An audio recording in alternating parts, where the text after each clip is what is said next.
A photograph should have the ability to communicate a sense of humanity, especially if it's a picture of a person, and it should have an internal narrative that allows you to walk away with a question or two in your mind. And I think that those are the criteria that I use for my work. When I made the picture, Yasmin to the Light, one of the things that I use in my work is the idea of collective photographic memory. It's the idea that a picture can be understood on lots of different levels of memory, particularly photographic memory.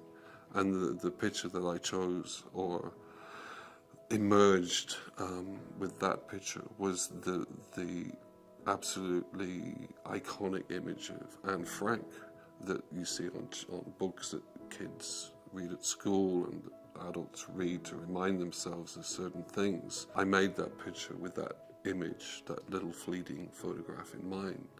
The picture of a girl that never grew up and trying to make her grow up in a photograph. The piece was made in this studio, and I've been photographing using a camera obscura technique for, I suppose, 2 or 3 years. It seems like a very natural way of working to me, and I think that I was always interested in other ways of making pictures. But I made this camera. The way it works is I will position the person in front of the camera, and then I'll go inside the camera to make refinements to that position. I'll close the lens down, then you put up some light-sensitive material in the back of the camera. Then you come out of the camera and open the lens and make the exposure using flash.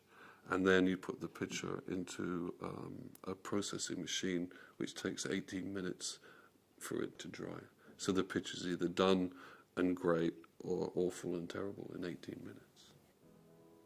They're different to other photographs because they emit a sensation that is a little more human somehow. They're never really described as prints because there isn't the print is the photograph and the photograph is the print. There's not the opportunity to make more than one version of the picture because that moment has passed. There's no negative and there's no transparency and there's no digital file.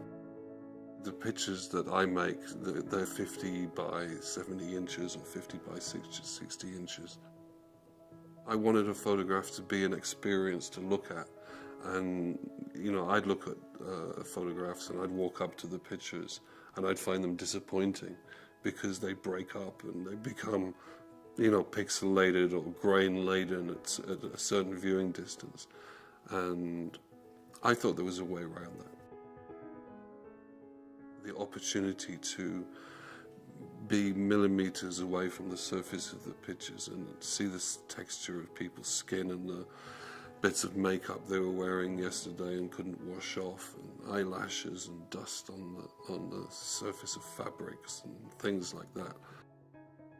I'm very interested in the history of photography, but I'm more interested in general visual culture. I pick from lots of different things to find my excitement or my inspiration. I think that there's undoubtedly a photographic lineage where I'm the end of it in some parts and the beginning of it for others.